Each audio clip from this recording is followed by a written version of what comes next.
November 23rd, Bitterroot Valley, Montana. 8:47 p.m. Temperature, minus 18 degrees Fahrenheit, and still dropping. Wind chill, minus 34. Survival time exposed on that mountain without shelter, 4 hours. Maybe less. He had 4 hours. He had one bag. And he had a dog who refused to walk toward the lights. His name was Lucas Grant. 36 years old. 8 years in the United States Navy SEALs. 3 combat deployments. 2 commendations he never talked about. One father he had just buried 3 weeks ago in frozen Montana ground. And tonight, his own brother handed him a piece of paper across a kitchen table and told him he no longer had a home. No shouting. No slammed doors. Just a folded legal document. A cold mug of coffee. And the quiet, deliberate sound of a chair scraping across the floor. Lucas walked out into the blizzard with one duffel bag and everything he owned. But here is what nobody expected.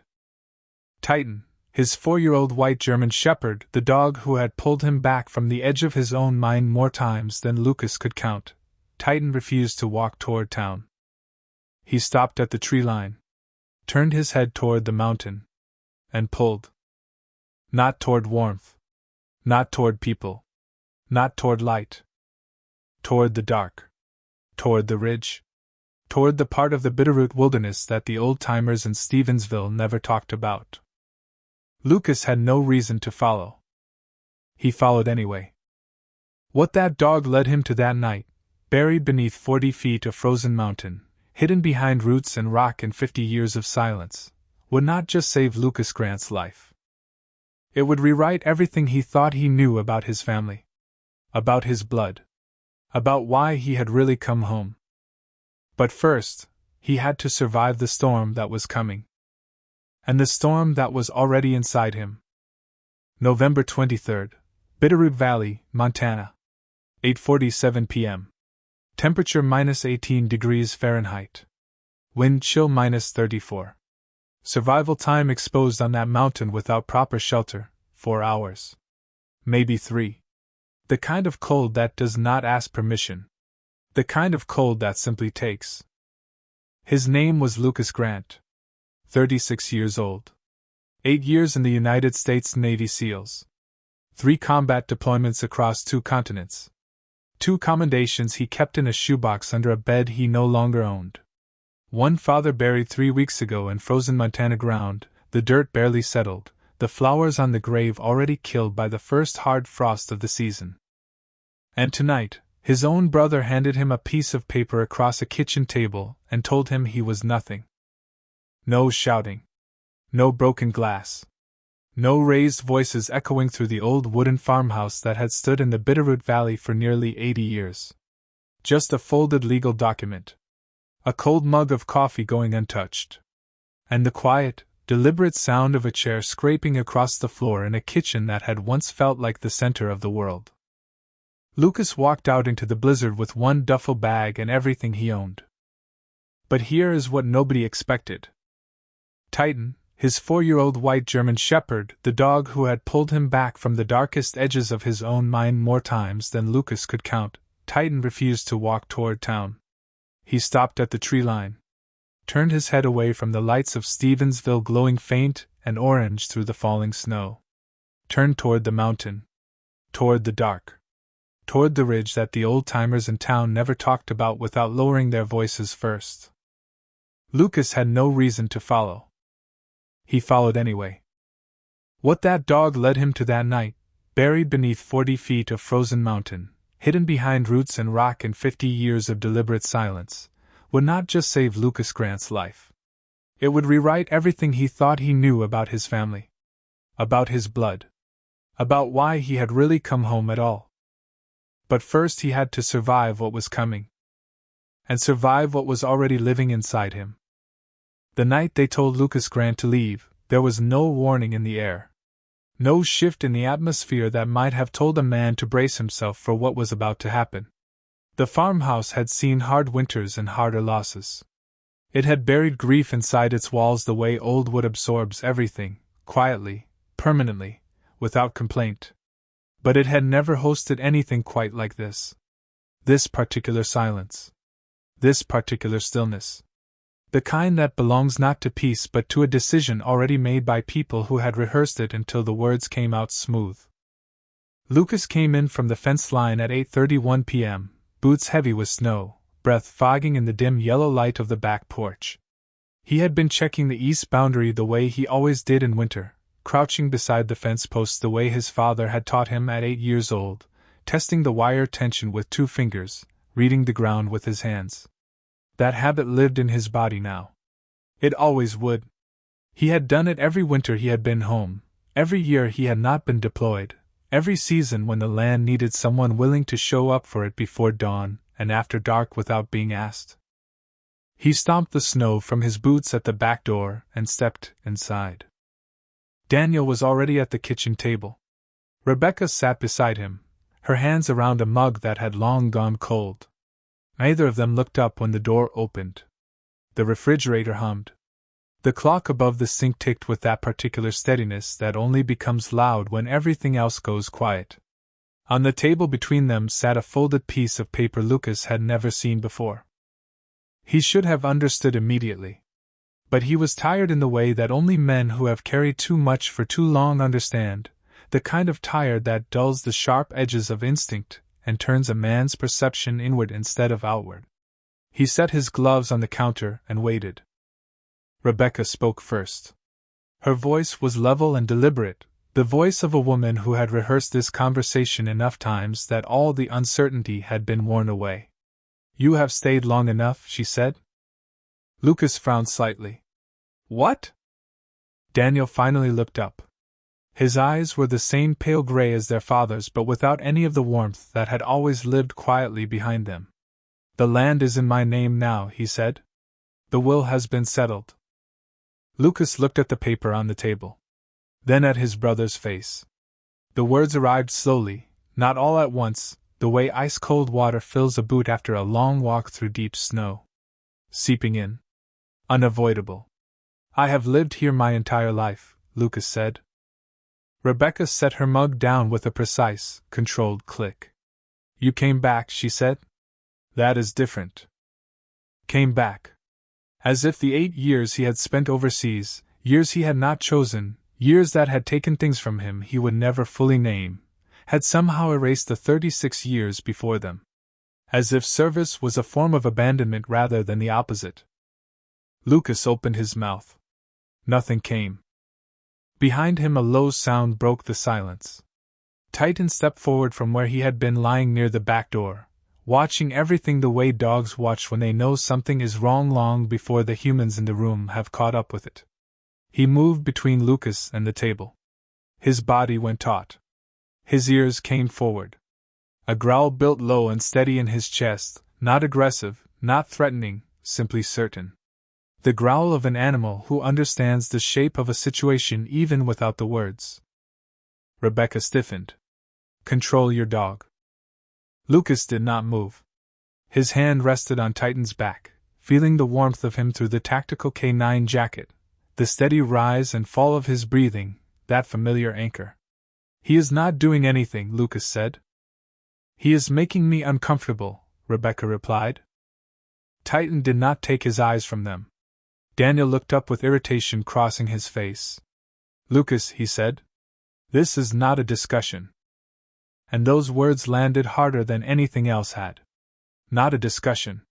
Not a disagreement between people who shared blood and history and a kitchen table that had held 30 years of family meals. A decision. Delivered. Lucas felt something flicker behind his ribs. Something old.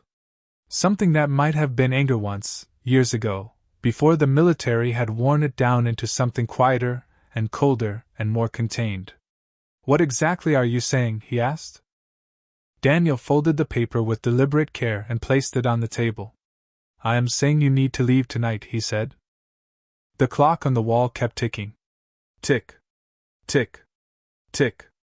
Lucas stared at his brother, waiting for something, anything, a flicker of hesitation, a crack in the composure, some small evidence that this was difficult. There was nothing. Rebecca crossed her arms. We have been more than patient, she said. You do not have a job. You do not contribute. We are not running a charity. Lucas almost laughed. Not running a charity. He thought about being 8 years old at this same table, eating canned soup because that was what they could afford, his father's hands rough and calloused across from him, working themselves raw just to keep the lights on. He thought about being 16, fixing fence lines in the snow while Daniel stayed inside studying for a future Lucas had never been given the space to imagine. He thought about being 19 and leaving for the military not because he had wanted to but because there had been no other door open to him. He thought about coming back at 36 with a body that remembered every hard thing it had ever been asked to do and a mind that sometimes couldn't find its way back from places it didn't want to be. Not running a charity. I have been helping on this ranch since I could walk, Lucas said quietly. And we appreciate that, Rebecca replied. Her tone suggested she did not. But that does not mean you get to stay forever. Forever. He looked around the kitchen. The chipped cabinets. The old stove. The window that looked out over the fields buried under snow. He had memories pressed into every corner of this room. And suddenly none of them seemed to belong to him anymore. Titan's growl deepened, just a fraction. Lucas placed a firm hand on the back of his neck. Easy, he said. Titan obeyed but did not step back. Daniel pushed his chair out and stood. You have until morning, he said. Lucas shook his head once. No. Both of them blinked. I will go now, he said. And it surprised even him, how level his voice was. How certain. Daniel frowned. Suit yourself? Lucas turned without another word and walked down the hall to his room. It looked exactly as he had left it. Simple. Spare. A bed. A dresser. A duffel bag already half-packed from a life that had never quite settled anywhere long enough to unpack completely. He moved through the space without thinking, muscle memory carrying him. A few shirts. Socks. The old field jacket he had worn overseas. A photograph of his father taken years before illness had hollowed him out, standing in front of the barn in summer, squinting into the sun, smiling the way he smiled when he thought no one was looking. That was everything. One worn bag. Everything he owned fitting into a space small enough to carry in one hand. Titan stayed close the whole time, watching every movement, his body low and attentive, tail still and heavy. When Lucas zipped the bag shut, the sound seemed louder than it should have been. He slung it over his shoulder. Took one final look around the room. There was nothing left here for him. Nothing that hadn't already been taken. Back in the kitchen, Daniel and Rebecca were exactly where he had left them. Neither spoke as he walked past. Neither moved. Neither tried to stop him. At the door he paused for just a moment, not because he expected anything, but because some part of him needed to know for certain. Needed to feel the full weight of it. The silence that came back told him everything. He opened the door. The cold hit him like a wall. Immediate. Unforgiving. The Montana night opened up in front of him in endless black and white, snow already heavy in the air, the wind carrying that low hollow sound that always came before a serious storm. He stepped off the porch. Titan followed without hesitation. Behind him the door closed. Not slammed. Just shut. The quiet click of it was somehow worse than anything else had been. Lucas stood for a moment on the bottom step, the silence of the valley pressing in from all sides. And then it happened. The wind shifted, just slightly, and in the shift something else came with it, something his nervous system recognized before his conscious mind did. A sound that wasn't there. The low rhythmic thudding of rotors. His chest locked. The edges of his vision began to blur and darken, the snow becoming ash, the tree line becoming the silhouette of shattered buildings, the cold air filling with sounds that belonged to a different country and a different year. Titan pressed hard against his leg. Once. Firm. Lucas blinked. The valley came back. The snow was snow again. The trees were trees. His breath came out in a long, slow exhale that trembled at the edges. He looked down at Titan. The dog looked back at him with those amber eyes, completely steady, completely present, as if the world was not a place that came apart at the seams without warning. "Yeah," Lucas murmured. "I am here." He adjusted the strap of his duffel bag and stepped off the porch into the snow. He did not look back. The road stretched ahead of him, pale and uncertain in the dark, disappearing into the trees that marked the edge of the Bitterroot wilderness. Most people would have turned left. Toward town.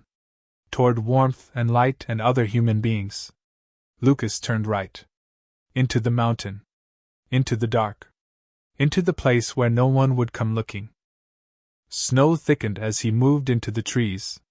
The road dissolved beneath his feet, replaced by uneven ground, frozen root systems, patches of ice hidden under powder that caught his boots without warning.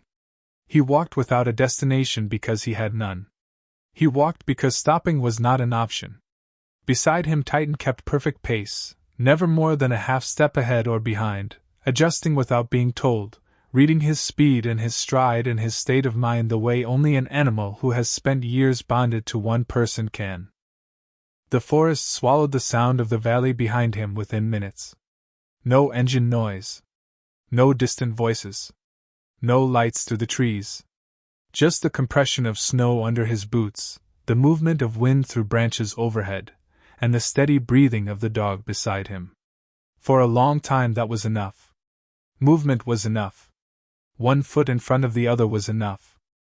He did not know how long he had been walking when the wind shifted again. This time it was not a sound that came with it. It was the silence before sound. That particular quality of stillness that Lucas had learned in training and in the field to recognize as a warning, the moment before a situation changed, the breath the world took before something happened. He stopped walking. Titan stopped with him.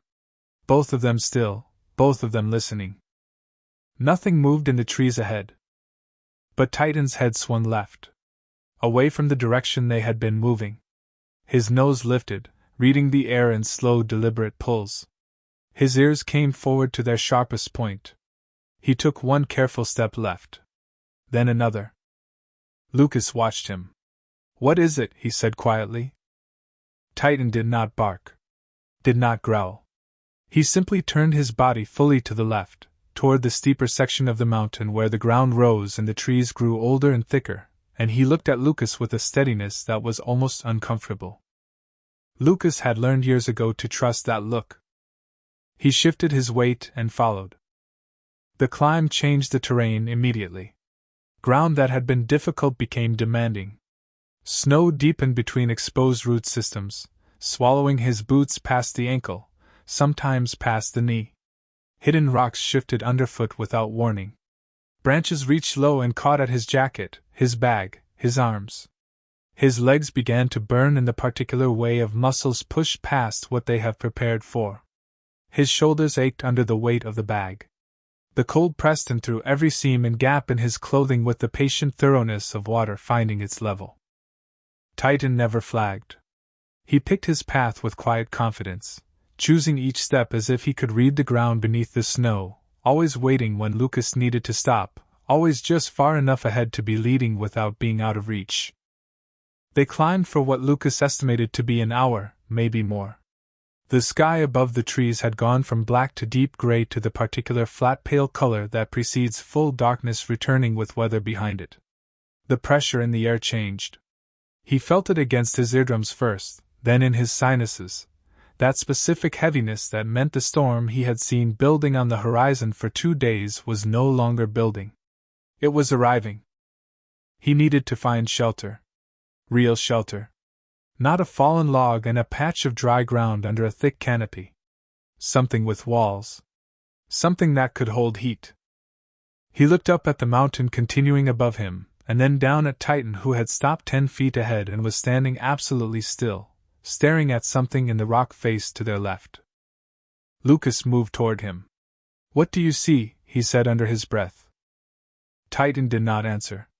He dropped his nose to the snow at the base of a specific rock formation, a sloped section of stone half buried by drifts and framed by the roots of an enormous pine that had grown out of the mountainside at an angle, its roots gripping the rock below it like fingers. The stone looked like every other piece of terrain they had passed. Ordinary. Cold. Empty. Titan began to dig. Not lazily. Not curiously. With focus and urgency, his paws working the snow away in fast, deliberate sweeps, exposing the darker ground beneath, throwing snow backward between his hind legs, his breathing quick and purposeful. Lucas crouched beside him. "Hold on," he said, and brushed away the snow with his gloved hand where Titan had been digging. The texture changed immediately. Not loose earth. Not solid rock either. Something different. He cleared more snow. And then he felt it. A gap. Thin and irregular, running along the base of the rock. A line where the stone met something behind it that was not stone. He cleared more. The gap widened. Not just a crack in the mountain. An opening. Deliberate. Narrow but real. And from inside it came something he had not expected. A faint movement of air. Not the wind from outside. A different current. Still. Controlled. Steady. The breath of a space that had been sealed and was now fractionally open. Lucas sat back slowly. His exhaustion had not disappeared, but something had moved in front of it, something sharper and more immediate. He looked at Titan.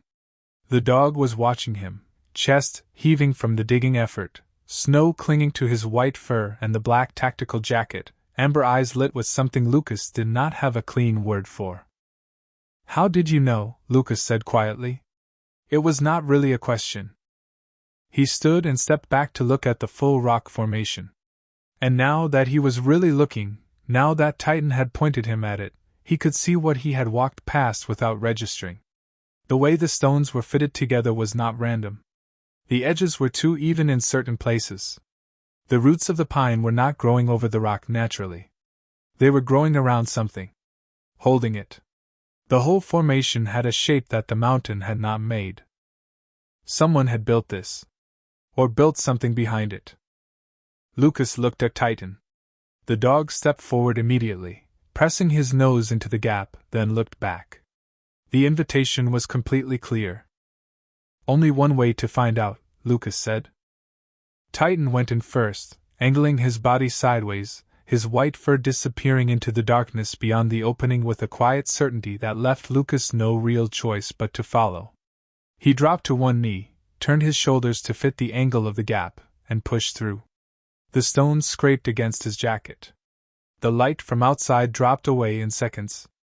The air changed around him, cooler than outside but without the wind, without the driving cold, something contained and still in a way that outdoor air in a Montana blizzard never is.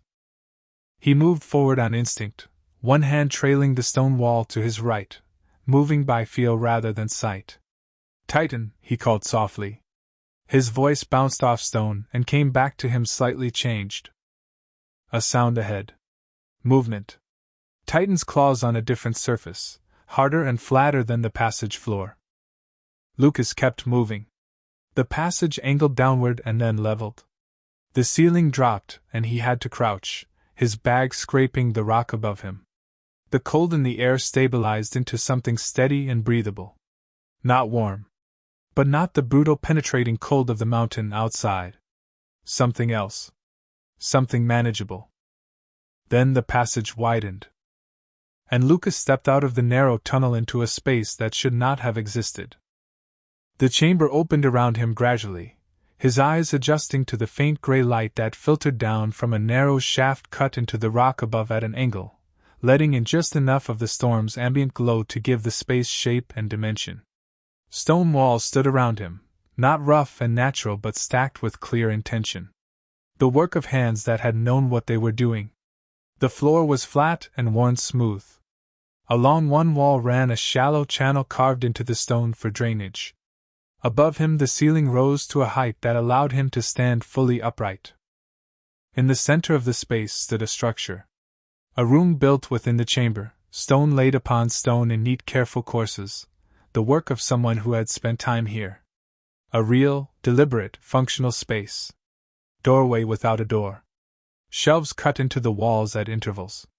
In the far corner a fireplace built from smooth river rock, its throat blackened with years of use. Lucas stood without moving for a long moment. Then he said the only thing that seemed adequate. Someone built this. Titan moved to the center of the space and lowered himself to the floor slowly, the way a dog settles when it recognizes safety. His body finally released the tension it had been holding since the farmhouse door had closed. His breathing slowed. He put his head down on his paws and looked at Lucas with those amber eyes, patient and steady. Lucas watched him for a moment. Then he moved deeper into the space, setting his duffel bag against the wall with a relief that went past physical. He turned slowly, taking inventory the way he had been trained. Stone fireplace usable. Ventilation shaft functional. Drainage channel dry. Shelves mostly empty. Floor solid. Ceiling intact. He moved to the shelves. Ran his gloved fingers along the stone. Found one shelf that was not entirely empty. A small metal tin sealed. A dented tin cup. A coil of thin wire, old but unrusted. And behind these objects, pushed into a shallow recess in the back of the shelf, something softer. Lucas reached in and pulled it out. A notebook. The cover worn to a shine at the edges. The pages yellowed but intact, preserved by the dry, still air of the chamber. He opened it carefully. The handwriting on the first page was clear and deliberate. A name. Evelyn Harper. A date beneath it. March, 1974. Lucas stared at the page. Did the arithmetic without thinking about it. 50 years. This notebook had been sitting on this shelf for 50 years. The person who had written this name had not been here in 50 years. Or had not been anywhere at all. He turned the page. More writing. Dense and careful and practical.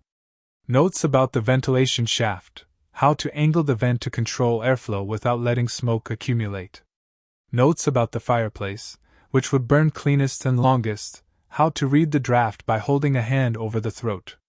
Notes about water, a mention of a natural seep somewhere deeper in the chamber that dripped clean and steady through the winter. Then a line that stopped him. He won't find me here. He read it again. He won't find me here. Lucas lowered the notebook. Looked around the chamber again. The smooth walls. The careful construction. The deliberate concealment of the entrance. This place had not been built simply for survival against the mountain. It had been built for survival against something else. Against someone. Behind him, Titan made a sound. Not a bark. A low, quiet shift in his breathing, the kind that meant something had changed in his attention. Lucas turned immediately. Titan was still lying down, but his head had come up. His ears were forward. His eyes were on the passage entrance. Lucas crossed to him in 3 steps and crouched beside him. What is it? Titan held his position, not moving, not growling. Just watching the entrance with that quality of attention that could not be faked or mistaken for anything else. Lucas stayed beside him. Both of them still. Both of them listening. Nothing came through the entrance. No sound. No movement. Just the distant sound of the storm growing louder outside, the wind building through the shaft above them, carrying the pressure of something large and serious moving in from the northwest. After a long moment, Titan's ears relaxed slightly. Not fully. But enough. Lucas exhaled. He moved back to the fireplace and crouched in front of it. The throat was clean. Old ash in the base, but no blockage. He looked around the chamber floor and found what the notebook had promised. Stacked against the far wall, barely visible in the dim light, a collection of wood. Old and dry, preserved by the same conditions that had kept the notebook legible. He reached out and pressed his thumb into a piece. Solid. Still good. He gathered what he needed. Arranged it in the fireplace the way he had been shown at the age of 12 by his father on a camping trip in these same mountains, small pieces at the base, larger ones leaning over them, a gap at the front for air. He opened the metal tin from the shelf. Inside, wrapped in a square of old cloth, a collection of matches. Old but dry. Preserved. Lucas selected one and struck it against the stone. Nothing. He tried again. A flare of yellow. Small. He held it to the base of the arrangement, and cupped his other hand around it, protecting it from the tiny drafts that moved through the chamber. The kindling caught. Slowly. Then with more confidence. The fire began to build. Light filled the chamber. Warm and unsteady at first, the shadows moving on the walls, then settling as the wood caught fully and the fire found its rhythm. The temperature in the chamber began to shift. Incrementally. The cold did not leave. But its dominance over the space began to weaken. Lucas sat back against the wall opposite the fireplace. Titan had lifted his head fully now, amber eyes reflecting the flame. Lucas looked at him for a long moment. Outside, the storm announced its full arrival. The sound that came down through the ventilation shaft changed from the low howl of wind building to the sustained roar of a serious weather system making landfall.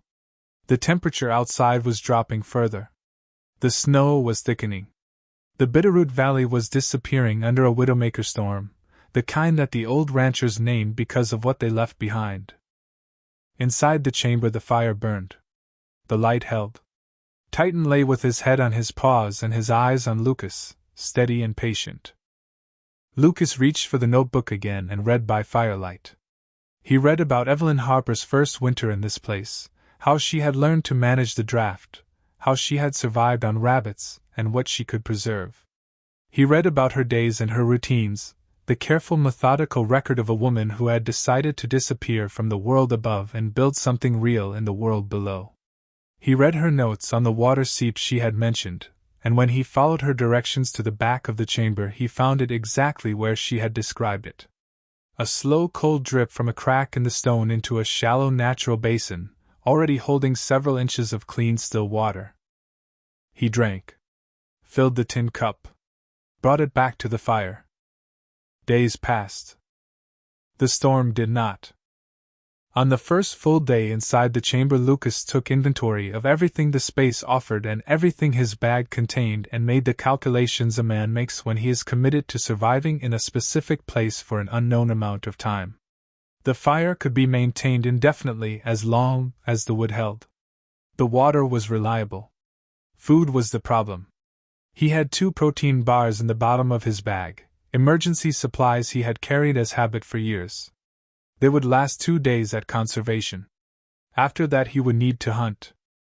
He spent the first day reading the notebook and learning the chamber. Evelyn's notes were the most practical survival guide he had ever encountered, more useful in many ways than anything he had been taught in training because they were specific to this exact location, written by someone who had solved the problems of this particular space through trial and error over multiple seasons. He found references to the shelves he had not yet fully searched and discovered in a second recess he had missed a sealed ceramic jar containing dried herbs, decades old and long past any use, but beside it a small folded piece of cloth that when unfolded revealed a length of fine wire snare material, still good. He recognized it immediately. A survival cache. Evelyn had built herself redundancy. A backup to the backup. On the second day the storm remained but thinned slightly and Lucas took Titan outside along the ridge above the chamber entrance, moving carefully, staying in the trees for cover and wind protection. Titan worked the ground ahead of him, and within 30 minutes had located fresh rabbit trails in the new snow. They returned with 2. Lucas dressed them efficiently at the chamber entrance, brought the meat inside, cooked it over the fire. He fed Titan first. Then himself. Sitting by the fire that second night with Titan pressed warm against his side, Lucas read further into the notebook, and found the section that changed everything. It began simply. A passage about the spring of 1975. Evelyn writing about the sounds she had heard from the passage entrance, someone moving through the trees above. The handwriting stayed calm and even for several entries. Then it shifted. The lines became more careful. The pressure of the pen against the page increased, leaving slight grooves in the paper below. He was on the ridge again today. He stayed for 2 hours. I counted his footsteps going back and forth above the entrance. He does not know where it is. But he is getting closer. Lucas turned the page. I have thought about leaving. Going further into the mountains where no map shows anything. But leaving means he wins. And I have built something here that matters. Something real. Something that will outlast him. Another entry later. The handwriting smaller and more contained. I had begun writing down everything I know about the property. The original deed. The witness records from 1967. All of it. If something happens to me before I can take this forward properly, someone will need to find it. Someone will need to know. Lucas stopped reading. He looked up at the chamber around him. The smooth walls. The careful construction. The fire. The water. The notebook in his hands. He looked at Titan. The dog was watching him. Had been watching him the whole time. She left a record, Lucas said quietly.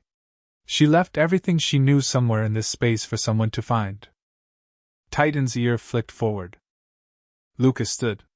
He began moving around the chamber with the systematic attention he used for room clearing, not rushing, not guessing, working the space in sections. He checked every shelf. Every recess. Ran his hands along the walls at knee height, and then at eye height.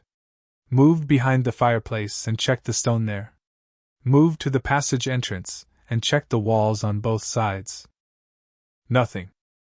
He went back to the notebook and read the final entries again. Evelyn wrote about a second room. Not a chamber, she called it a pocket.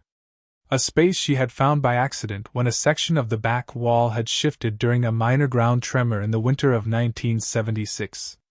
She had expanded it slightly, and used it for her most important things. Lucas went to the back wall. He pressed his hands against the stone and moved along it slowly, applying pressure at intervals. Most of it was solid and unmoving. But in the far right corner, behind where the wooden shelves extended, the stone moved. Not much. But it moved. Enough to feel. He found the edge. A section of stone fitted into place rather than naturally occurring, a false wall Evelyn had constructed so precisely that without knowing to look for it, a person could spend months in this chamber, and never find it. He pressed. The stone pivoted inward on its balance point. A space opened beyond it, small, low-ceilinged, barely large enough to stand in. But real. Dry. Preserved. On the floor of the pocket sat a tin box. Larger than the one on the shelf. Sealed with a simple latch. Lucas crouched and opened it. Inside, wrapped in oilcloth that had done its job perfectly across 50 years, a collection of documents. Paper still clean and legible. Handwritten and typed. The original property deed for 40 acres of mountain land bordering the Grant Ranch, issued in 1952. A signed and witnessed record of transfer dated 1967, conveying those 40 acres and all structures upon them to a woman named Margaret Ann Mercer. Witness signatures at the bottom of the page, 2 of them, one belonging to a county land officer, and one belonging to Evelyn Harper. And beneath the documents a handwritten letter. Addressed to no one in particular. Beginning with the words, "If you found this, then the mountain kept its promise." Lucas read the letter in the dim light of the pocket with Titan pressed against his legs and the sound of the storm filling the ventilation shaft above them. Evelyn Harper had not been hiding from a stranger. She had been hiding from a man who believed the land was his and had made her understand through actions she described with careful understatement that he intended to ensure she could not prove otherwise. The woman whose name was on the transfer documents, Margaret Ann Mercer, had been Evelyn's closest friend and the only person who knew the full truth of what had happened with the land. The letter ended with a line that sat in Lucas's chest like something with weight. The land remembers who it belongs to even when the people above it have forgotten. I built this place so the truth would outlast me. Find Margaret. Or find someone who remembers her. Lucas folded the letter carefully and placed it back in the tin.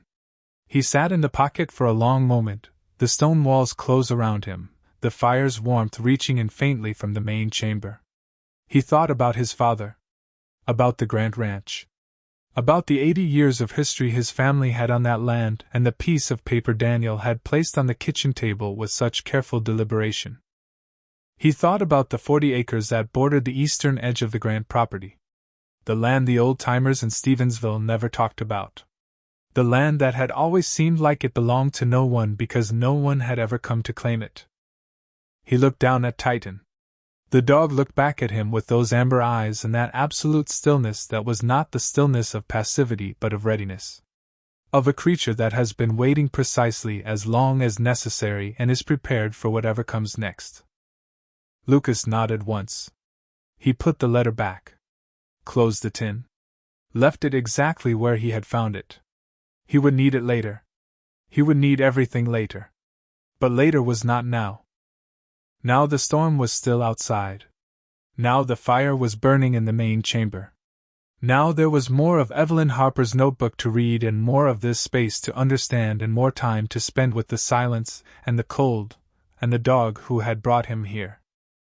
He came back into the main chamber and added wood to the fire. Titan settled beside him again immediately, his weight warm and solid against Lucas's leg. Outside the storm continued its work. The mountain held everything inside it. The tin box sat in its pocket behind the false wall. And Lucas Grant, a man who had been told he was nothing, sat by a fire built in a place that had been waiting 50 years for someone worth trusting with its secrets, and read by the light of it until his eyes grew heavy and the exhaustion of the last several days finally pulled him down into the first real sleep he had managed since his father's funeral. Titan stayed awake. He always did.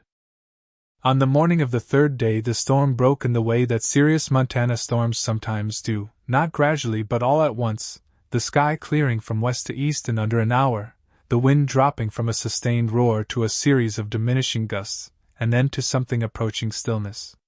The silence that replaced it was enormous and clean, the kind of silence that only exists after a large weather system has finished what it came to do.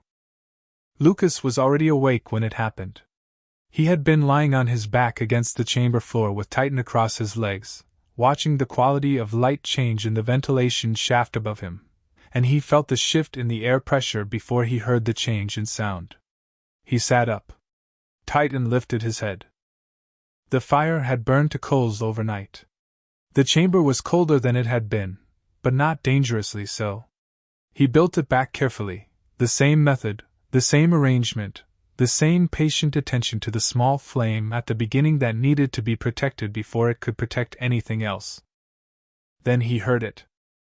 Not from above through the ventilation shaft. From the passage entrance. A sound that did not belong to the natural vocabulary of stone and wind and settling wood. A sound that was unmistakably human. Titan was already on his feet. Lucas crossed to the passage entrance in 3 steps and stood listening with his whole body, the way he had stood in doorways in other countries waiting to understand what was on the other side. The sound came again. Faint. Ragged. The specific quality of a voice that has been used to call for help until it has almost nothing left. He looked at Titan. The dog's entire posture was forward and certain. There was no real choice. There never had been. He grabbed his jacket from the floor where he had used it as additional insulation, pulled it on, picked up the tin cup and filled it from the basin, put the cup in his bag. He looked at the fire, made sure it was stable, and then he went into the passage. The outside hit him like a door opening onto a different world. The storm was genuinely over. The sky above the tree line was pale and luminous, the particular blue-white of a Montana sky after serious snowfall, washed clean and impossibly clear. The snow on the ground was deep and undisturbed, drifted into shapes and heights that had rearranged the landscape completely. Everything familiar about the ridge had been buried or altered. Titan moved immediately, not toward the sound Lucas had heard but in a specific direction he had chosen with the same quiet certainty that had brought them to this place 3 days ago. Lucas followed. They found the first person 40 meters from the chamber entrance, half buried in a drift against the base of a large pine, unconscious but breathing. A man in orange hunting gear, the visibility layers shredded by the wind, his face pale and still beneath a skim of ice crystals. Lucas cleared the snow from his face and checked his airway and his pulse. Alive. Cold. Not yet beyond saving. He looked up. Titan was already moving again, further along the ridge. Lucas stood slowly. He looked back toward the chamber entrance. The hidden gap in the rock he could barely see from this distance, even knowing exactly where it was. He looked at the man at his feet. He looked at Titan disappearing into the trees ahead. He picked up the hunter, settled the man's weight across his shoulders in a carry he had practiced until it was as automatic as breathing, and began moving back toward the entrance. The second trip was longer. The third longer still. Each time Lucas returned to the ridge, he found Titan waiting beside another figure in the snow, another person the storm had taken down, each one requiring the same calculation of weight and distance and remaining strength. By the fourth trip, Lucas's legs were burning in a way that went past discomfort into something more fundamental, a conversation his body was having with itself about what it could and could not continue to ask of its own resources. He kept asking. When the last person was through the passage entrance and into the chamber, Lucas sat down on the floor and did not get up for several minutes. The fire had held. The space, which had been built for one person surviving alone, was now holding 5, the 4 hunters laid against the walls in the warmth, and Lucas himself, and Titan, who moved among them, checking each one with his nose and his eyes before settling near the entrance where he could watch the passage and the room simultaneously. The hunters regained consciousness one by one over the following hour. Confusion first. Then the slow return of awareness. Then the realization of where they were, and what had happened, and what that meant. Lucas answered their questions in the fewest possible words. Underground. Storm past. You are safe. Drink slowly. The last to come around was the youngest of them. Late 20s. Dark hair, sharp features, a face that looked like it had spent its whole life outdoors. He sat up slowly and looked at the stone walls around him and at the fire and at Lucas sitting across from it, and something shifted in his expression that was not just confusion. He looked at the shelf, at the tin cup, at the worn notebook lying open beside the fire where Lucas had left it the previous evening. His voice when he spoke was rough from cold and disuse. Where did you find that notebook? He said. Lucas looked at him. On the shelf, he said. Why? The young man's jaw was tight. He extended a hand that was not entirely steady.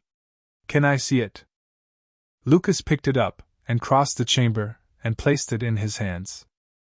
The young man opened it. Read the name on the first page.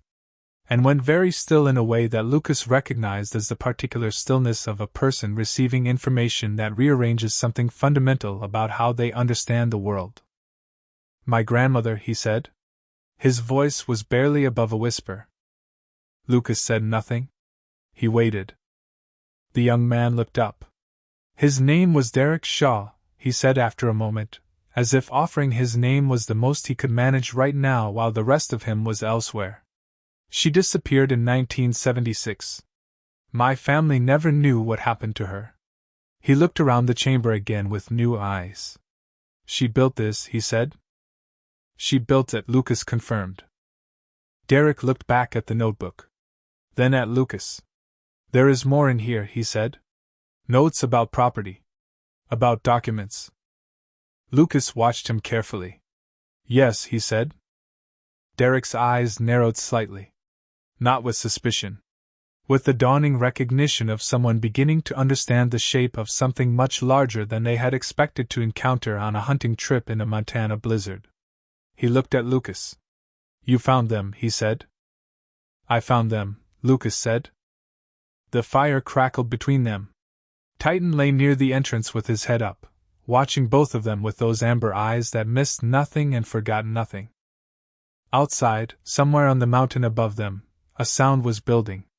The distant mechanical rhythm of a search and rescue helicopter working a grid pattern over the Bitterroot Range, looking for 4 hunters who had not returned when the storm hit. Lucas heard it at the same moment Titan did. The dog's ears came forward. His head lifted fully. Lucas felt his chest tighten at the sound. The rotors. The rhythm. The involuntary response his nervous system still ran despite everything he had tried to do about it. He closed his eyes for 1 second. pressed his hand flat against the stone floor beneath him. Felt the cold solidity of it. Felt the faint warmth radiating from the fire. Felt Titan's immediate weight against his leg, the dog having moved to him without being called, without hesitation, doing the one thing he always did when the world inside Lucas started coming apart. Lucas breathed. In. Out. In. Opened his eyes. Rescue, he said to the room. Time to bring everyone up. Getting everyone out of the chamber was not a simple operation. It never was. Lucas had learned in training and in the field that extraction, the act of moving people from a place of temporary safety to a place of actual safety, was almost always more complicated than the rescue that had preceded it. People who had nearly died were not reliable on their feet. Their bodies had done the necessary thing and shut down non-essential functions to preserve core warmth and core function, and when warmth returned and consciousness returned, the mechanisms of movement did not always follow at the same speed. He assessed each hunter in turn. 3 of them could move with assistance. 1, a broad-shouldered man in his 40s named Ray, who had been the furthest out on the ridge and the last brought in, needed to be supported on both sides to stand. Lucas assigned the 2 steadiest hunters to Ray and took the front of the group himself, with Titan ranging ahead through the passage. Derek Shaw moved under his own power. He had said almost nothing since identifying the notebook, had sat with it open across his knees for a long time, reading with the concentrated attention of a person trying to absorb information faster than it could reasonably be absorbed. When Lucas told them it was time to move, Derek closed the notebook carefully and looked at Lucas across the fire. "Can I bring this?" he said. Lucas considered it for a moment, then nodded once. Derek tucked it inside his jacket against his chest. Lucas watched him do it. Said nothing. The passage was difficult for 5 people moving in sequence, particularly with one who could barely walk. Lucas went through first to assess the conditions outside, came back, then helped guide each person through the narrow gap one at a time. The cold outside was still significant, but the wind had dropped to something manageable, and the sky remained clear. The snow on the ridge was deep but settled, no longer moving, and the morning light was strengthening steadily from the east, throwing long blue shadows across the surface that made the depth of the drifts easier to read. Titan was already on the open ground above the chamber entrance by the time Lucas came through last. The dog stood in the snow facing away from the mountain, nose up, reading the air. The helicopter sound had grown closer over the past 20 minutes, the grid pattern tightening. Lucas looked up and scanned the sky through the trees. There. Northeast. The distinctive profile of a search and rescue helicopter making a long, slow pass over the ridge above them. He looked at the hunters. Ray was on his feet between 2 of the others, breathing hard but upright. The group was visible from the air if the helicopter came over this section of the ridge. But the tree cover was thick enough that there was no guarantee of that. Lucas looked at the orange hunting gear 3 of them were wearing. He looked at the opening in the trees 20 meters upslope where a section of the canopy thinned enough to give a clear vertical sightline. "Move up there," he said. "All orange gear visible. Do not wave until the aircraft is directly overhead. Waving too early while a helicopter is turning causes them to miss a signal more often than not." The hunters looked at him. One of them, a younger man named Garrett who had barely spoken since regaining consciousness, said, "How do you know that?" Lucas was already moving toward the opening in the trees. "I just do," he said. Titan fell in beside him immediately, matching his stride. They positioned the group in the clearest possible section of the opening. Lucas stood slightly apart, watching the helicopter track. It was running a northeast to southwest line and would pass roughly 400 meters to the west of their position if it did not adjust. He watched the aircraft. Watched its angle. Watched the way it began the slow bank that would bring it around for another pass. The new line was better. Still not direct but closer. Lucas calculated the timing.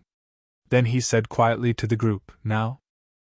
3 people in orange hunting gear raising their arms in unison in a clearing in the snow was exactly the kind of signal a search and rescue crew on their 4th pass over a grid sector was looking for. The helicopter held its line for 3 more seconds, then banked hard toward them. Lucas lowered his arms. Titan sat down in the snow beside him and watched the aircraft approach without any apparent concern, the way Titan watched most things, with attention but without alarm. The helicopter made one low pass over the clearing, close enough that the rotor wash flattened the snow around them in a circle and the sound pressed down through Lucas's chest the way it always did. He held very still. Breathed through it. His hand found Titan's head and rested there, not gripping, just resting. The aircraft pulled up and circled. A second helicopter appeared from the northeast within minutes, this one larger, rigged for extraction. What followed was the organized and efficient work of a search and rescue team that had been looking for these 4 hunters for 2 days and had not stopped doing so because that was what they did. Lucas stood to the side and watched them work, answering questions directly and accurately when asked, staying out of the way when not. He gave them the location of the chamber entrance, and watched a paramedic disappear into the passage to confirm it was clear. Ray was extracted first, then the others one by one. Each time a person was lifted out, Lucas felt something settle that had been braced for a long time. Some tension he had been carrying since the moment he had heard that first faint human sound through the ventilation shaft, releasing incrementally. When the 4 hunters were accounted for and being assessed by the medical crew, one of the search and rescue team leads, a compact woman in her 40s named Perkins, came to stand beside Lucas. Her eyes took in his clothing, his bag, the dog beside him, the general evidence of someone who had been living outside for several days. He had been out here before the hunters, she understood. She said, "You need to come with us." Lucas looked at her. He looked at the chamber entrance. He looked at the mountain above it. He looked at Titan. "I know," he said. Perkins nodded. She seemed like a person who understood the particular kind of complicated that happened when a person was in the right place at the right time, and then had to leave it. She said, "Your dog comes too?" "Obviously," Lucas said. Titan stood and stretched and shook the snow from his coat in a long full-body movement that managed to communicate both the completion of one thing and complete readiness for whatever came next. Lucas watched him do it, and felt something pull briefly at the corners of his expression that in better circumstances might have been called a smile. He picked up his duffel bag from where he had left it near the chamber entrance. It was lighter than it had been 3 nights ago. He had used almost everything in it. He slung it over his shoulder, looked one more time at the entrance, at the gap in the rock that Titan had found, at the roots of the old pine holding the stone around it. Then he turned away and walked toward the helicopter. Derek Shaw was sitting on a folding stretcher near the second aircraft, a thermal blanket across his shoulders, the notebook held in both hands in his lap. He looked up when Lucas approached. His expression had the quality of a person who has been thinking hard about something for a long time without reaching a resolution. Lucas stopped in front of him. Derek said, "I read the sections about the property." He paused. "All of them?" Lucas waited. Derek said, "There are documents." She described them in the notebook. "A deed. Transfer records. Witnesses." "I know," Lucas said. Derek looked at him steadily. "Did you find them?" "I found them," Lucas said. Derek was quiet for a moment. Then he said, "Where are they?" "They are where she left them," Lucas said. "Safe." Derek nodded slowly, processing this. He looked down at the notebook. Then he said, "Margaret and Mercer." She mentioned that name twice in the later entries. Said Margaret was the only one who could verify what happened with the land. Lucas had been thinking about this since the night he had read the letter. Margaret and Mercer. The name on the transfer document. He said, "Do you know who she was?" Derek said, "I did not. I did not know most of this. Any of it." He looked up. His jaw was tight in the way of a man holding something together through effort. "My family was told she wandered off into the mountains after an argument with my grandfather. That was the entire story. That was all anyone ever said about her." Lucas looked at him. "An argument," he said. Derek held his gaze. Yes, he said quietly. That is what they said. The sound of the rotors was constant around them now, both helicopters running their engines, the medical team completing their work, the scene being documented by a crew member with a camera. Lucas was aware of it all at a peripheral level. Most of his attention was on Derek Shaw and on the shape of what was being said and not said between them. He said, the letter she left with the documents. It was written for whoever found this place. She expected someone would eventually. She wanted them to know the truth about the land and about what happened to her. Derek's hands tightened slightly on the notebook. He said, and what did happen to her? She did not say directly, Lucas said. She wrote around it carefully. But she was hiding, and she had been hiding a long time, and the last entries in that notebook suggest she believed she was running out of time to hide. Silence between them for a moment, just the wind and the rotors and the sound of people doing their jobs around them. Derek said, she never came home? No, Lucas said. She did not. Derek looked out at the mountain. At the tree line. At the place where the entrance was hidden, and where everything Evelyn Harper had built and documented and preserved had been waiting for someone to find it. He said, she built something real though. She built something that saved our lives. Yes, she did, Lucas said. Derek looked back at him. He said, there is something else. In the later notebook entries, she mentions a child. Lucas said nothing. Derek said, Margaret Mercer had a daughter. Evelyn helped her. She was trying to make sure the transfer of the property could be properly witnessed and documented so that when the time came, when it was safe, the daughter would be able to claim what was legally hers. Lucas was still. Derek said the daughter was very young when everything fell apart. Evelyn wrote that she hoped the land would find its way back to her someday. That whatever happened to the documents, the land had a memory of its own. Lucas looked at the mountain. At the pale winter sky above it. At the particular quality of morning light on deep snow, clean and cold and without any sentiment about what had happened beneath it, or what was happening now. He said, what was the daughter's name? Derek opened the notebook to a specific page he had marked with his thumb. He turned it toward Lucas. The entry was from the winter of 1975. Evelyn's handwriting, careful and clear. A passage about Margaret and the arrangements she was trying to make, and near the end of it, written with the particular weight of someone setting down something important, a name. Margaret's daughter. 3 years old in that entry. Her name was Clara. Lucas read it. Then read it again. He stood in the snow outside a mountain that had held a 50-year-old secret, and felt the shape of something assembling itself in his understanding that he was not fully ready to receive. His mother's name had been Clara. He had known almost nothing about her.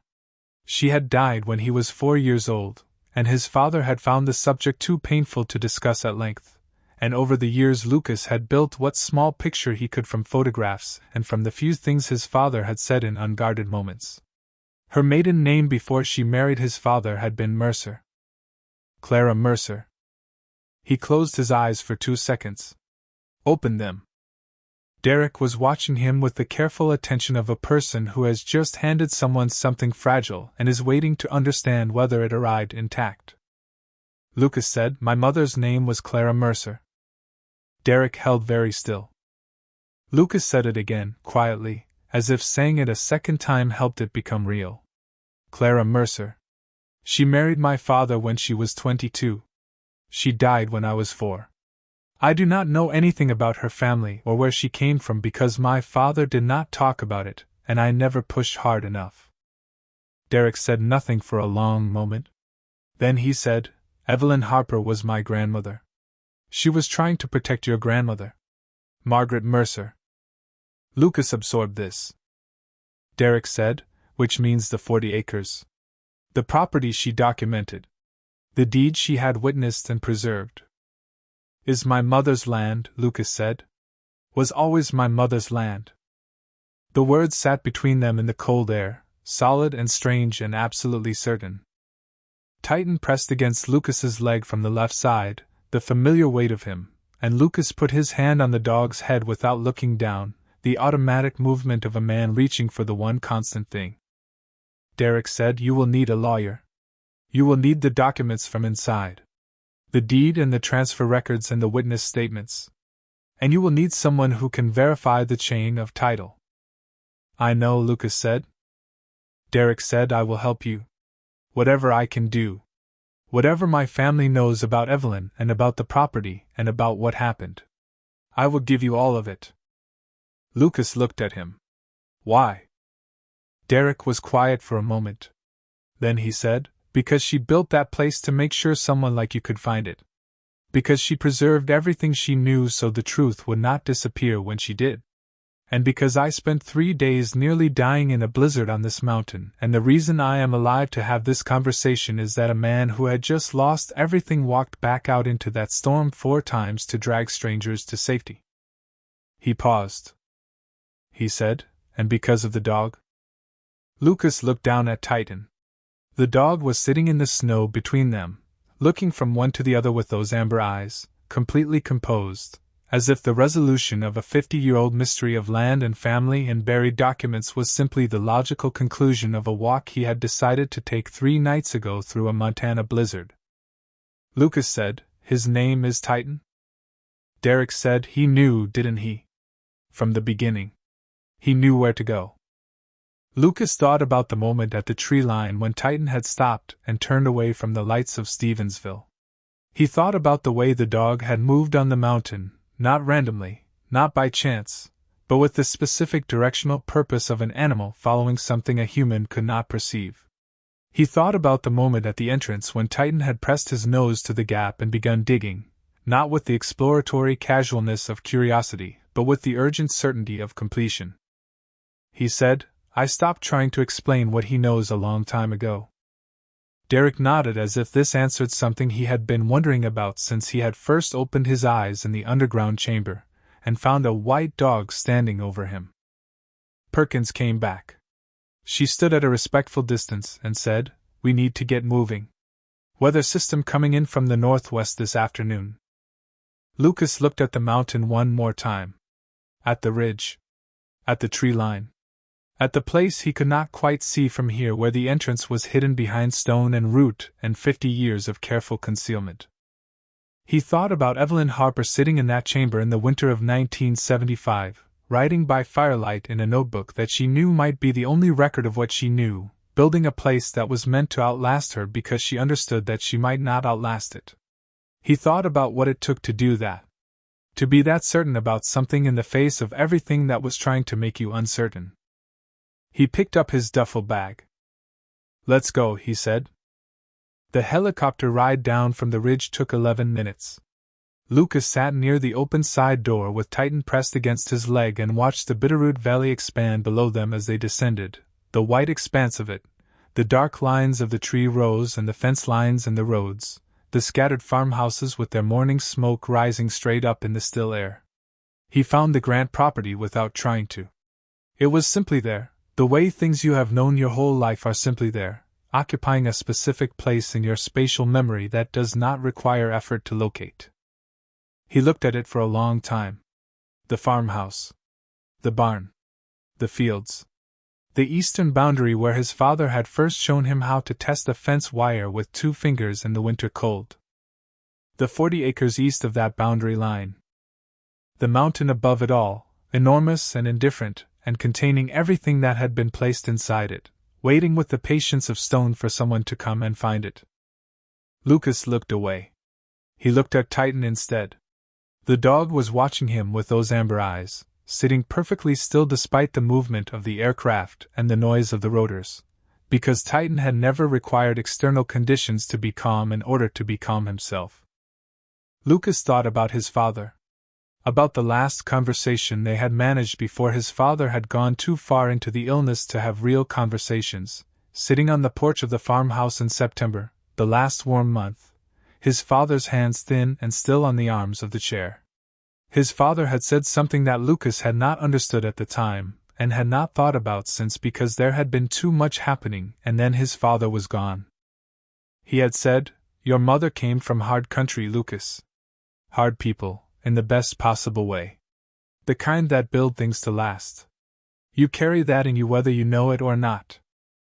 Lucas had nodded and said something appropriate, and moved the conversation somewhere easier because that was what you did when a person was dying and you did not know how to hold the weight of what they were trying to tell you. He understood it now. The helicopter set down in a cleared area outside Stevensville General Hospital, a modest two-story building that looked, in the flat winter light, as solidly practical as everything else in this part of Montana. The medical team moved quickly. Stretchers appeared. Voices overlapped with the specific efficient urgency of people doing familiar work well. Lucas stepped off the aircraft and stood in the cold, Titan beside him, his duffel bag over his shoulder. He stood still for a moment and let the activity move around him and tried to locate himself in it. A hand on his arm. He turned. Derek Shaw, wrapped in a hospital blanket, the notebook still held against his chest. He said, "I meant what I said. I will help you." "I know," Lucas said. Derek said, "Where will you go tonight?" Lucas looked at him. Then at the mountain visible above the town to the east, its upper ridges still in full sunlight, the lower slopes in shadow. He said, "I am going back up there." Derek frowned slightly. "Tonight?" "I need to secure the documents," Lucas said. "If the weather comes in this afternoon, I want to make sure everything in that chamber is protected before the next storm hits." And I left the fire. Derek was quiet for a moment. Then he said, "There's a county land records office in Hamilton. 20 minutes south. They open at 8 tomorrow morning." Lucas nodded. Derek said, "I will meet you there at 8. Lucas looked at him. "You do not need to do that." Derek said, "I know I do not need to." He paused. "My grandmother spent 2 years in that mountain building something so the truth would not disappear. The least I can do is show up at a land records office at 8 in the morning." Lucas said nothing for a moment. Then he held out his hand. Derek shook it. Firmly. The handshake of two people who have established something. Titan sat between them in the snow and watched this exchange with the serene attentiveness of an animal who has been following the shape of this particular story from the beginning and finds its current development entirely satisfactory. Lucas walked back to the mountain. Not immediately. First he walked to a hardware store on Stevensville's main street and bought a small combination lock for the tin box and a waterproof bag and a box of matches and 2 protein bars and a pair of heavier gloves. The woman at the counter looked at his clothing and at the dog and did not ask any questions, which Lucas appreciated. He paid with the last of the cash he had carried in his jacket pocket and walked out. The climb back up took longer in daylight. Not because the conditions were harder but because the snow was deeper after 3 additional days of storm accumulation and Lucas was covering the distance without the forward momentum of desperation that had carried him the first night. He moved steadily and carefully, choosing his steps, letting Titan lead where the dog indicated a better line. They reached the chamber entrance in the late morning. Lucas went through first, came back out, looked at the entrance from the outside with the eyes of someone who now needed to understand it as a place he intended to return to regularly for as long as it took. Inside, the fire had burned completely down. The chamber was cold but not unbearably so, the stone holding a residual warmth that surprised him slightly. He rebuilt the fire from the remaining wood and then went to the back wall and opened the false panel and took out the tin box.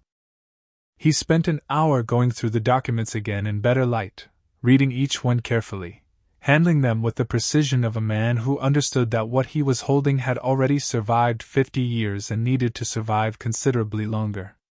The deed was clear and legible. The transfer record was witnessed and dated. The chain of title from the original property holder to Margaret and Mercer was unambiguous. He placed everything in the waterproof bag. Sealed it. Put it back in the tin box with the combination lock securing the latch. Placed the tin back in the pocket behind the false wall. Pressed the stone back into its fitted position. Then he sat by the fire and did nothing for a while, which was something he had not given himself permission to do in longer than he could accurately remember. Titan lay across his feet. The fire burned. The ventilation shaft let in a thin column of pale light that moved slowly across the stone floor as the sun tracked west. Lucas thought about Daniel. About the kitchen table and the folded piece of paper and the cold mug of coffee and the clock on the wall ticking through the silence. He did not think about this with anger. He had expected to find anger there when he looked, the old reflexive heat of a person who has been wrong, but what he found instead was something quieter. Something more final. A kind of clarity that only comes when the last illusion about a situation has been removed and you are left with the actual shape of what was always there. His brother had taken what he believed was his. He had done it without remorse and without hesitation because he had always believed it was his to take. That belief was now wrong in a way that a county land records office and a lawyer and a set of 50-year-old documents would make formally and permanently clear. Lucas did not need to feel anything about that beyond the fact of it. What he felt instead, sitting by the fire in the underground chamber that had been built by a woman who had understood something important about preservation and patience and the loyalty of the truth, was something he had not felt in a long time. Something he associated with a particular quality of light in his memory, with the smell of his father's work coat and the sound of fence wire in cold air. He felt like he was somewhere he was supposed to be. Outside, the afternoon moved toward evening. The weather Perkins had mentioned began to build on the northwest horizon, another system, smaller than the Widowmaker but real and coming steadily. Lucas monitored it through the ventilation shaft. By 4 in the afternoon the light had changed and the first new snow was falling, light and exploratory, testing the ground before the main event. He was exactly where he wanted to be when it arrived. He had enough wood for 2 days. He had water from the seep. He had the protein bars from the hardware store. He had Evelyn Harper's notebook, and the rest of it he had not yet read, the sections from the later years that he had set aside while focusing on the entries about the property. He had the fire. He had Titan.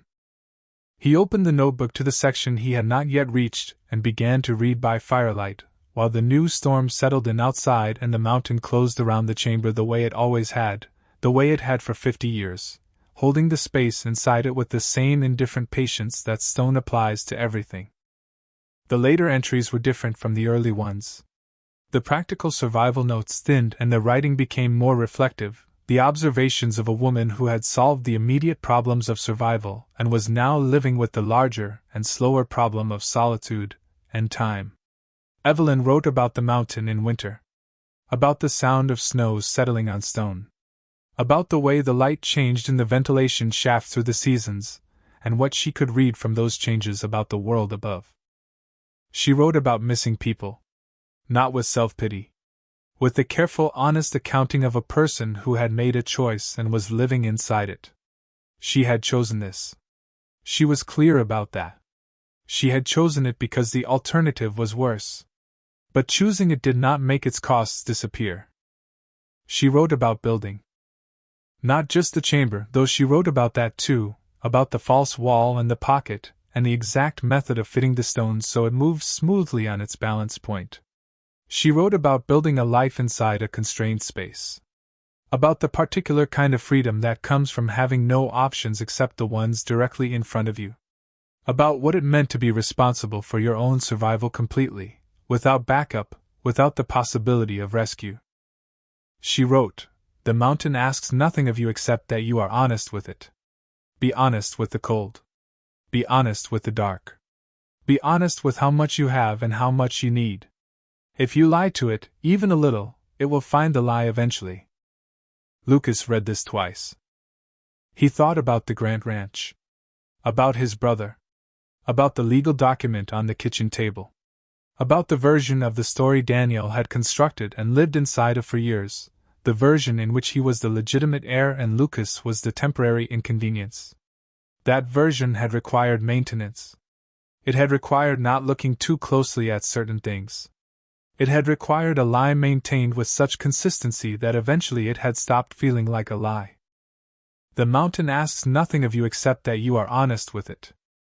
He read until the fire needed more wood, and then he fed it, and read some more, and eventually the fire settled into its overnight rhythm and the new storm outside reached its full strength and the mountain held the chamber inside it against all of it, and Lucas Grant lay down on the stone floor with Titan across his legs and slept the uncomplicated sleep of a person who knows where they are. At 8 o'clock the following morning he was standing on the steps of the Hamilton County Land Records office when Derek Shaw pulled up in a battered gray truck. They went inside together. Lucas placed the waterproof bag on the counter and removed the documents one at a time. The clerk on duty, a methodical man in his 60s named Gerald, who gave the impression of having processed land records for long enough that almost nothing surprised him, examined each document with the particular careful attention of a person who understands what they are looking at. He looked at the deed. He looked at the transfer record. He looked at the witness signatures and the dates and the county seal on the original document.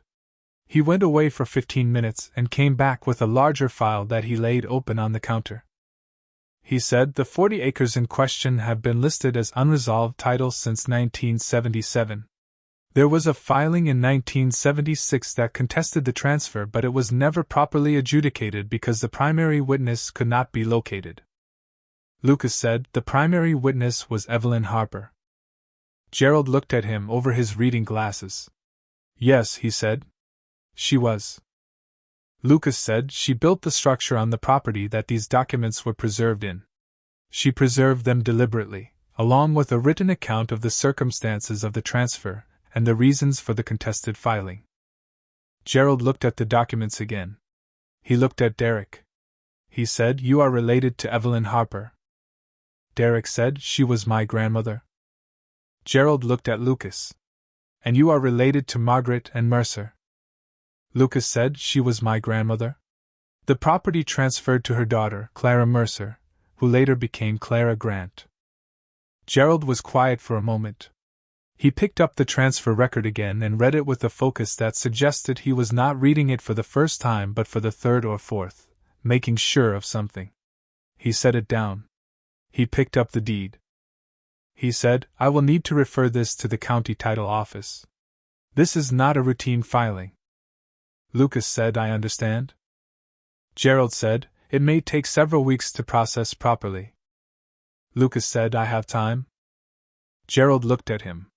Then at the dog sitting beside Lucas's leg, a white German shepherd in a black tactical jacket, regarding the entire proceeding with amber-eyed composure. Gerald said, "That is an unusual dog to bring to a land records office."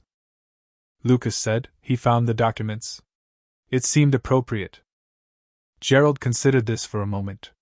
Then he nodded, as if a dog finding a 50-year-old deed hidden in a Montana mountain was information he was willing to incorporate into his morning. He began writing up the filing. 3 weeks later the title dispute was formally resolved. The ruling was unambiguous. The 40 acres and all structures upon them, including the underground dwelling constructed between 1973 and 1976, belonged to Lucas Grant, the sole living descendant of Clara Mercer, the legally documented heir to the original transfer. Daniel received a copy of the ruling at the farmhouse. Lucas was not present for that. He did not need to be. He was on the mountain. He had spent the 3 weeks of the legal process living between Stevensville and the chamber, making the climb most days, learning the 40 acres properly, mapping the property lines against the documents, building his understanding of the land the same way Evelyn Harper had built her understanding of it, by walking it and sitting in it, and being honest with it. He brought tools up on the 3rd day. A better axe. A proper saw for the wood. Materials to repair the ventilation shaft cap that had cracked in the last storm. He worked carefully and methodically, making the chamber more sound rather than more comfortable, prioritizing the things that mattered for actual survival over the things that mattered for the version of survival that was really just comfort with better marketing. Derek came up twice. He brought copies of everything he had been able to find about Evelyn Harper from his family's records, photographs, letters, a brief account written by Derek's mother about what the family had been told when Evelyn disappeared. He left all of it with Lucas without asking for anything in return. Lucas read everything.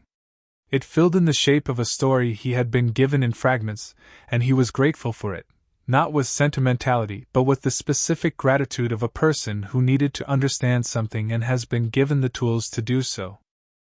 On the day the ruling came through, Lucas was sitting at the chamber entrance in the late afternoon, Titan beside him, watching the light change over the valley. The Bitterroot was settling into deep winter properly now, the kind of cold that would hold until March, the sky that particular shade of blue that only exists at altitude in the dead of winter, saturated and clear and almost unbearably beautiful in the way of things that do not concern themselves with being observed. He heard the truck on the access road below before he saw it. Not Derek's gray truck. A different vehicle. He watched it come up the road and stop at the base of the trail and watched two people get out. Daniel. And Rebecca. He watched them begin the climb. They moved carefully, either of them prepared for serious mountain terrain, Daniel in the expensive wool coat he had been wearing in the kitchen 3 weeks ago, Rebecca in a parka that was built for fashionable cold rather than functional cold. They made it up to the ridge in 20 minutes, which was slower than it needed to be but faster than Lucas had expected. Daniel stopped when he saw Lucas sitting at the entrance. His expression had changed. The careful composure he had worn in the kitchen, the studied control of a man delivering a prepared statement, was gone. What was underneath it was more complicated and less certain. Rebecca stopped beside him. She looked at the rock face. At the entrance. At Titan sitting beside Lucas like a white sentinel in the afternoon shadow. She looked at Lucas. She said, "We heard?" Lucas said nothing. Daniel said, "About the property? About the ruling? About what was found up here?" Lucas looked at him. "Yes," he said. Daniel was quiet for a moment. Then he said, "We did not know? About Mother? About any of it?" Lucas looked at his brother's face. He had known Daniel his entire life. He had grown up in the same house as this man, eaten at the same table, shared the same history of a difficult childhood and a father who had done his best with what he had. He knew the difference between Daniel performing contrition and Daniel experiencing it. He said, "I believe you." Daniel blinked. Whatever he had been prepared for, it had not been that. Lucas said, "What you did with the will was wrong. What you said in that kitchen was wrong. And it is going to have consequences that you are going to have to live with for a long time. But I believe you did not know about the property." Daniel said nothing. Lucas said, "That does not make us even. That does not make us what we were. But it means the story is not as simple as I thought it was for the first week after I walked off that porch." Rebecca said quietly, "What happens now?" Lucas looked at the valley below them. At the farmhouse visible in the distance, the late sun hitting the windows, the smoke from the chimney rising straight in the still air. He said, "I stay here. On my 40 acres. In the structure that belongs to me. And I figure out the rest from here." He looked at Daniel. "You keep the ranch. That was always yours, legal and legitimate. What you did to take it does not make it not yours. It makes you someone who did a thing you did not need to do to get something you were already going to get." Daniel absorbed this. Lucas said, "That is yours to carry. Not mine." There was a long silence. The valley held its light. Titan sat between Lucas and the other two people with the patient immovability of an animal that has made its assessment of a situation and is simply waiting for the humans involved to catch up with it. Daniel said, "You are staying up here? On the mountain?" "Yes," Lucas said. Daniel looked at the chamber entrance. At the stone. At the roots of the old pine holding everything in place. He said, "What is it like? Inside?" Lucas considered this. He said, "Like something built by someone who understood what actually matters." Daniel nodded slowly. It was not agreement exactly. It was the nod of a person receiving information they do not fully know what to do with yet but have decided to accept rather than refuse. Rebecca said, "We will go then?" Lucas nodded. They turned and began the descent. Lucas watched them go. He did not feel what he had expected to feel watching them leave. Not satisfaction. Not relief. Not the particular hollow victory of a grievance resolved. What he felt was simpler than any of those things and more durable. Like something that had been unresolved for a very long time had simply been resolved. Not dramatically. Not with justice arriving in a blaze of light. Just resolved. Set down. Done. He turned back to the valley. To the light. To Titan. The dog had not moved. He was watching Lucas with those amber eyes, head slightly tilted, with the expression of an animal who has shepherded a person through a complicated journey from one place to another, and is waiting to see whether the person has understood that they have arrived. Lucas sat down on the flat stone outside the entrance. The cold was real and the light was fading and the temperature would drop 20 degrees before morning, and he would need to go inside soon and rebuild the fire. He did not go inside yet. He sat in the cold and watched the valley and put his hand on Titan's back and felt the steady warmth of him, the tactical jacket under his palm, the slow rise and fall of his breathing. He thought about Evelyn Harper. About what she had built, and why, and what it had cost her, and what it had ultimately made possible. He thought about his mother Clara, 3 years old in a 1975 notebook entry, her whole life ahead of her, the 40 acres waiting to be passed down to her and then to her son who would not find them for another 50 years. He thought about his father standing in the September sun squinting and smiling, his hands already thin, trying to tell his son something true about where he came from. He thought about the night he had walked off the porch with one bag and everything he owned and had followed a white dog into the dark because the white dog had known something he did not. He looked at Titan. He said quietly, "You knew from the beginning, didn't you?" Titan looked back at him. The amber eyes steady and warm in the fading light. Lucas said, "You always know?" The valley below them was going blue and quiet in the early evening. The first stars were appearing above the ridge to the east.